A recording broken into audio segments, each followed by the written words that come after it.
नमस्कार दोस्तों, आपका स्वागत है अपने YouTube चैनल PFP में। आज हम निफ्टी फार्मा के चार्ट पर आए हैं, जहां पर क्लियरली पता चलता है कोविड-19 के बाद एक शानदार रैली देखने को मिल रही है निफ्टी फार्मा में। फार्मा स्टॉक्स एकदम से भागते हुए नजर आए, लेकिन फिलहाल ही एक अच्छी इन्वेस्टमेंट की अपॉर्चुनिटीज हमें दिखाई पड़ी थी। करेक्शन देखने को मिला, फिर यहाँ पर हमने खरीदारी भी की।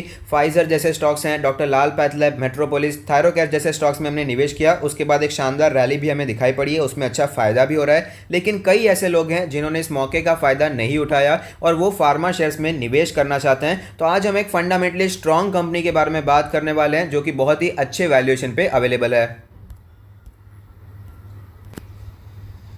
कंपनी का नाम आपके सामने है सैनोफी इंडिया। तो आज हम इसी के बारे में चर्चा करेंगे। सबसे पहले इसके क्वार्टर 4 के रिजल्ट्स पर एक बार नजर डाल देते हैं। सारे फिगर्स रुपीस इन मिलियंस में दिए गए हैं। टोटल इनकम के बारे में बात करें तो 7,514 मिलियंस की टोटल इनकम है, जो कि क्वार्टर ऑन क्वार्टर बेसिस पे ऊपर जा रही है और ईयर ऑन ईयर बेसिस पे क्लियरली गिरावट दिखाई देती है। एक्सपेंसेस के बारे में बात करें तो आप देख पाएंगे टोटल एक्सपेंसेस 5565 मिलियंस, जो कि क्वार्टर ऑन क्वार्टर बेसिस और ईयर ऑन ईयर बेसिस पे नीचे जाती हुई नजर आती है।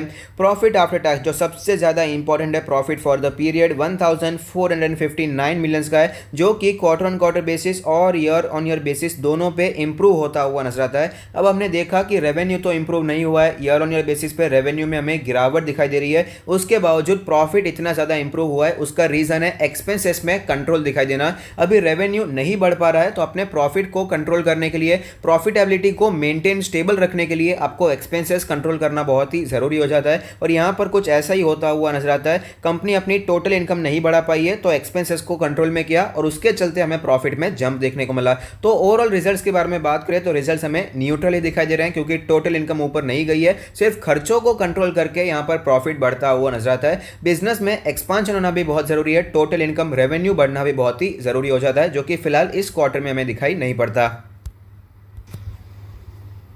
स्टॉक के बारे में बात करें तो लास्ट ट्रेड प्राइस है 7,528 रुपीज़, जो कि 0.74% ऊपर है। मार्केट कैप 17,000 करोड़ की है। डिविडेंड यील्ड 4.85% है, क्योंकि फिलहाल स्पेशल डिविडेंड भी अनाउंस किया था। इंडस्ट्री का पीई रेशियो 41.84, जबकि सैनोफी 36 के पीई रेशियो पर अवेलेबल है और प्राइस टू बुक रेशियो 8.18 हमें दिखाई पड़ता है। फाइनेंशियल ट्रेंड आप देख पाएंगे लगातार ऊपर जाता हुआ नजर आता है। रेवेन्यू में फिलहाल हमें एक साल पहले गिरावट देखने को मिली थी, उसके बावजूद प्रॉफिट हमें लगातार ऊपर जाता हुआ नजर आता है। तो फाइनेंशियल ट्रेंड बहुत ही अच्छा दिखाई दे रहा है। सेल्स ग्रोथ के बारे में बात करें तो 5.76% की 5 ईयर का एवरेज है। तो ऑफ कोर्स सेल्स ग्रोथ में आपको कोई बड़ा अच्छा नंबर यहां पर दिखाई नहीं पड़ता। प्रॉफिट ग्रोथ के बारे में बात करें तो 8.24% का 5 ईयर का एवरेज है। तो यहां पर भी डिसेंट नंबर ही हमें दिखाई पड़ते हैं। आरओई के बारे में बात करें तो 5 ईयर का एवरेज 18+ दिखाई दे रहा है, जो कि काफी अच्छा दिखाई दे रहा है।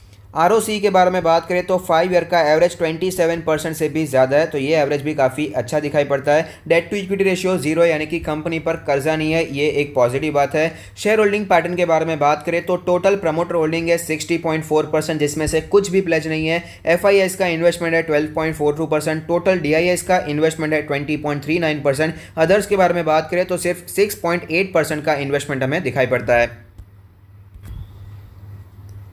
तो आप देख सकते हैं क्लियरली यहाँ पर हमें गिरावट दिखाई दे रही है। 9,000 का लेवल इसका पुराना ऑल टाइम हाई था और उसके बाद कंटिन्यूअसली स्टॉक हमें नीचे आता हुआ नजर आता है, डाउन ट्रेंड में दिखाई दे रहा है। फिलहाल स्टॉक का लास्ट ट्रेड प्राइस है 7,500, तो आप समझ सकते हैं अच्छा खासा करेक्शन ऑलरेडी देखने को मिला। 2,500 पॉइंट्स की गिरावट ऑलरेडी हमें दिखाई पड़ी है। ऑल टाइम चार्ट के बारे में बात करें तो फिलहाल स्टॉक अपने इंपॉर्टेंट सपोर्ट पर ट्रेड करता हुआ नजर आता है और ये सपोर्ट है इसका 20 मंथ्स का मूविंग एवरेज। जब भी स्टॉक में गिरावट हुई तो इन्वेस्टर इसे एज अ लेते हैं और यहां पर बाइंग करते हुए नजर आते हैं। 20 मंथ्स के मूविंग एवरेज पर स्टॉक हमें ट्रेड करता हुआ नजर आ रहा है। कई 1-2 साल की बात नहीं कर रहा, पिछले कई सालों से इसी मूविंग एवरेज पर आता है, सपोर्ट लेता है और वापस हमें तेजी कंटिन्यू रहती हुई नजर आती है। तो ओवरऑल काफी इंपॉर्टेंट सपोर्ट जोन पे चल रहा है। अगर वीकली चार्ट पर भी बात करें तो आप देख पाएंगे 100 वीक्स का जो मूविंग एवरेज है, मार्च के क्रैश के समय भी इसी जोन पर सपोर्ट लिया और वापस तेजी देखने को मिली।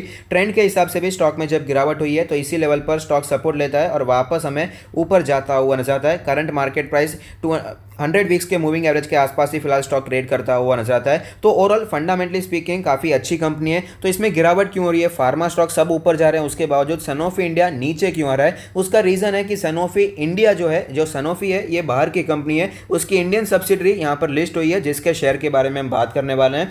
सनोफी इंडिया जो है वो वैक्सीन के बारे में कुछ नहीं कर रही, वैक्सीन में काम नहीं कर रही। सनोफी जो मेन उनकी पेरेंट ग्रुप है वो काम कर रहे हैं, वहाँ पर अच्छा कामकाज भी चल रहा है, लेकिन सनोफी इंडिया तो एक सब्सिडरी कंपनी है, इंडियन सब्सिडरी है, वहाँ पर यह काम होता हुआ नजर नहीं आता। इसीलिए आपको यहाँ पर तेज़ी देखने को नहीं मिल रही है। फिलहाल जितने भी स्टॉक्स में तेज़ी देखने को मिल रही है, वैक्सीन में कुछ योगदान है, कोविड के रिलेटेड कुछ दवाई में योगदान है, तो ही वहाँ पर आपको तेज़ी देखने को मिल रही है। लेकिन ये कुछ ऐसा स्टॉक है जो कि लॉन्ग टर्म इन्वेस्टर नज़र बनाकर रख सकते हैं, क्योंकि कोविड हमेशा के लिए नहीं रहने वाला। ये पहले भी अच्छा परफॉर्म करता था, अभी भी हमें अच्छा परफॉर्म करता हुआ ही नजर आ रहा है। दूसरे जो स्टॉक थे जो कोविड की वजह से ही भाग रहे हैं, वहाँ पर आपको संभल कर निवेश करना चाहिए। लेकिन सनोफी इंडिया एक ऐसा स्टॉक है जो कि पहले भी अच्छा ही परफॉर्म कर रहा था जब कोविड-19 नहीं था, तो इस स्टॉक को आप नजर बनाकर रख सकते हैं। यहाँ पर बाय ऑन डिप्स की स्ट्रैटेजी अपना सकते हैं। करंट मार्केट प्राइस भी मेरे हिसाब से बहुत ही लुक्रेटिव है। डेली चार्ट पर भी अपने इंपॉर्टेंट सपोर्ट पर चल रहा है, यहाँ पर पहले भी कई बार सपोर्ट लिया और ये उसका पुराना ऑल टाइम हाई भी था। तो इन्वेस्टमेंट करना चाहें तो करंट मार्केट प्राइस पे इन्वेस्टमेंट करने के बारे में सोच सकते हैं। अपने लॉन्ग टर्म पोर्टफोलियो में स्टॉक को ऐड किया जा सकता है।